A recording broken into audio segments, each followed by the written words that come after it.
This is 15th of January 2012. Shair Maghrib Javed Sayyid from San Francisco, California, USA.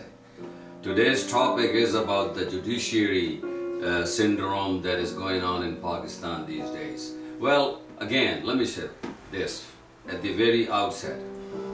Judiciary and administration and then legislature, they all have to determine their jurisdiction first before starting a dialogue. اب یہ جو آپس میں تناؤ ہے اور بحث مباحثہ چل رہا ہے، اصل میں یہ اس دائرے سے تجاوز کر رہے ہیں جو ان کا فردن دائرہ ہے. جوڈیشری کا اپنی جگہ پر، ایگزیکٹو برانچ کا اپنی جگہ پر، اور پھر قانون ساز اسمبلی کا اپنی جگہ پر. ان کو اپنے دائروں کا مکمل طور پر تعین نہیں ہو سکا. اور جہاں تک جوڈیشری کے ججمنٹ کا تعلق ہے، اس کی تو بڑا مقام ہوتا ہے، بہت اونچا مقام ہوتا ہے. ہمارے ملک کو تو بنانے والے معمار خود بانی بذات خود ایک لائر تھے.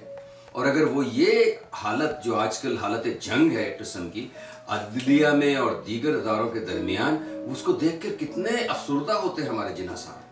میں خود بائی ٹریننگ ایک لائر ہوں، اور میں اپنے کالگز سے پاکستان میں یہ عرض کرتا ہوں کہ آپ یہ ملاحظہ فرمائیں اور یہ اپنی سوسائٹی کو بتائیں کہ ہمیں لائرز کی حیثیت سے اپنی جوڈیشری کی جورسڈکشن کو ڈیفائن کرنا ہے. آپ ویسٹ کا بڑے فخر سے نام لیتے ہیں کہ وہاں عدلیہ ایسے ہے، عدلیہ ویسے ہے. عدلیہ یہاں اس لیے ایسے ہے یا ویسے ہے کیونکہ یہاں پر ایک انفورسمنٹ کا ٹول ہے اس کے پاس. ہمارے ملک میں انفورسمنٹ کیا ہے؟ کون کراتا ہے انفورسمنٹ ان فیصلوں کی جو عدلیہ سے آتے ہیں آپ کے پاس عمل درآمد کے لیے؟ تو عمل درآمد کے لیے کیا کوئی ٹیتھ ہے to put into that decision? یہ وطن بتلاؤ کیسے شاد اور آباد ہو، یہ وطن بتلاؤ کیسے شاد اور آباد ہو. عدلیہ آزاد ہو تو ملک کیوں برباد ہو؟